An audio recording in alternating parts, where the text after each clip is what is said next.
ఆయన మాట్లాడిన విధానంలోకి వచ్చినప్పుడు సందర్భం అది కాదని నేను గుర్తు చేస్తున్నాను మీకు. రైట్ అండి. ఓకే ఓకే, మనం మాధవీలత గారి దగ్గరికి వెళ్దాం. మాధవీలత గారు, సో గత కొన్ని రోజులుగా మల్లెపూలు మంటలు పుట్టిస్తూ ఉన్నాయి. రెండు తెలుగు రాష్ట్రాల్లో కూడా ఇప్పటికే ఎవరైతే ఈ బజారు ఆత్మ సంబంధులే మల్లెపూలు ధరిస్తారు అనేటువంటి ఉద్దేశంతో మాట్లాడిన శాలెం రాజు వ్యాఖ్యలను తీవ్రంగా ఖండిస్తూ రెండు రాష్ట్రాల్లో కూడా దాదాపుగా 200 పైచిలకు కేసులు కూడా నమోదైనటువంటి పరిస్థితి. సో ఏం చెప్తారు మాధవీలత గారు? ఇక్కడ మల్లెపూలే కాదండి, అన్ని రకాల పువ్వులు కూడా.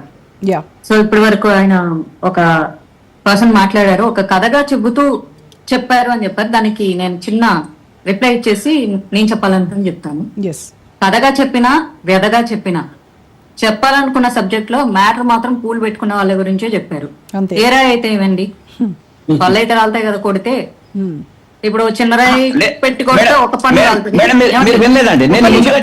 నేను కథ విన్నానండి, నేను కథ విన్నాను. చర్చి బయట పూలు అమ్ముకునేవాడి స్టోరీ చెప్పాడు, ఆ స్టోరీ నేను చెప్తాను ఇప్పుడు. సో లోపలికి వెళ్లే వాళ్ళందరూ ఇంతమంది ఆడవాళ్ళు ఉన్నారు, ఒక్కళ్ళు కూడా పూలు కొనలేదు ఏంటి అని చెప్పేసి ఆశ్చర్యపోయాడు. పూలు అమ్ముకునేవాడు చర్చి బయట. మా వాళ్ళు ఎవరు కొనుక్కోరు, ఆ బజార్లో వెళ్లే వాళ్ళు కొనుక్కుంటారు. సో ఆ స్త్రీలందరూ ఇంతకు ముందు మేబీ ఒక నెల క్రితమో లేకపోతే ఒక సంవత్సరం క్రితమో ఓ 2 సంవత్సరాల క్రితమో అందరూ హిందూ ధర్మంలో ఉన్న వాళ్ళే, అందరూ పూలు పెట్టుకున్న వాళ్ళే. వాళ్ళందరూ ఈ చర్చిలకు వెళ్ళడం మొదలు పెట్టాక మేబీ ముండమోసినట్లు ఉన్నారు. యాక్చువల్లీ ఈ ముండమోపితనం అనేది హిందూ సంప్రదాయంలో బేసిక్ గా కూడా లేదు. రామాయణ మహాభారతాల్లో కూడా భర్త చనిపోతే అలా ముండమోసినట్లు ఎక్కడ మనకు చరిత్రలు లేవు. అవి కాలానుగుణంగా సమాజంలో వచ్చినవి. సో కేవలం చర్చికి వెళ్ళిన తర్వాత వీళ్ళు అలా తయారయ్యారు.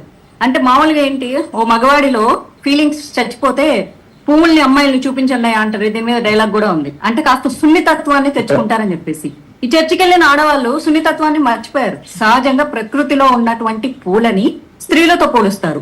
పువ్వులు స్త్రీలు ఒకటని కూడా చెప్తారు, ఎందుకంటే అవి చాలా సున్నితంగా ఉంటాయి, చాలా అందంగా ఉంటాయి. ఈ రెండు ఒకటే అంటారు. ప్రకృతి స్త్రీ అయినప్పుడు ఆ ప్రకృతిలో ఉండే ప్రతిదీ స్త్రీ తత్వంతోనే పోలుస్తారు.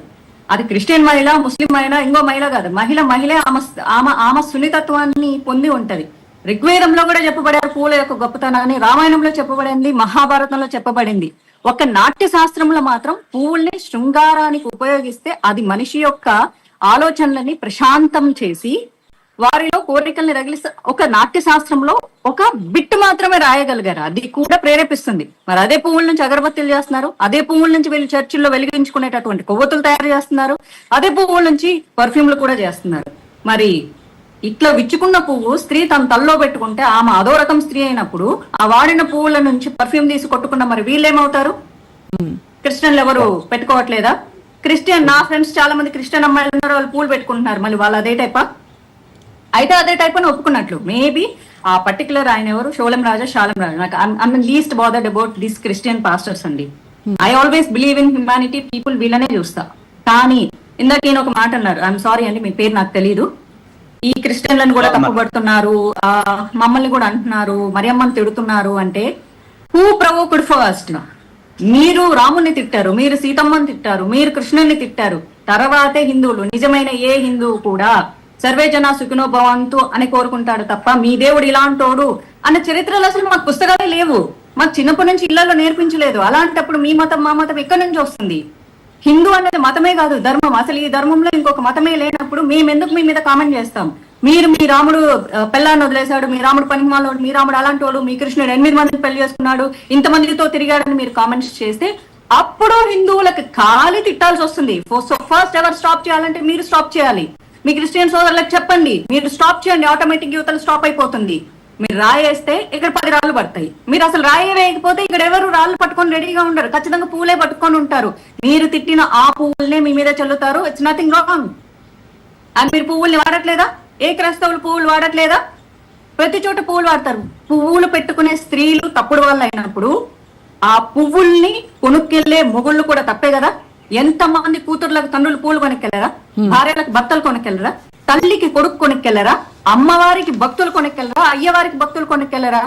అసలు అందుకని మేరీ మాత మెల్లో ఎన్నిసార్లు పూల దండలు వేస్తే నేను చూసాను. మరి ఆవిడ ఆ టైపా? మరి అది క్రైస్తవులే చెప్పాలి. నేను అడిగినప్పుడు ఇది నాకున్న ప్రశ్న. రైట్. ఎందుకంటే తరతరాలుగా యుగాలుగా పూలకి మనిషికి ఉన్న సంబంధం అత్యద్భుతమైనది. అవి సువాసనిచ్చే పూలైనా అందంగా ఉంటాయి, వాటిని తీసుకుని తల్లో పెట్టుకోవాలని స్త్రీ స్వతహాగా ఆశిస్తుంది. అదొక చిన్న ఇన్స్టింక్ట్ అట్లా క్రియేట్ చేస్తుంది. మీరు రెస్పాండ్ అయ్యే ముందు ఒక్క నిమిషం, సోమన్ రాజు గారు, మీరు రెస్పాండ్ అయ్యే ముందు ఒక కుమారస్వామి గారు సామాజిక కార్యకర్త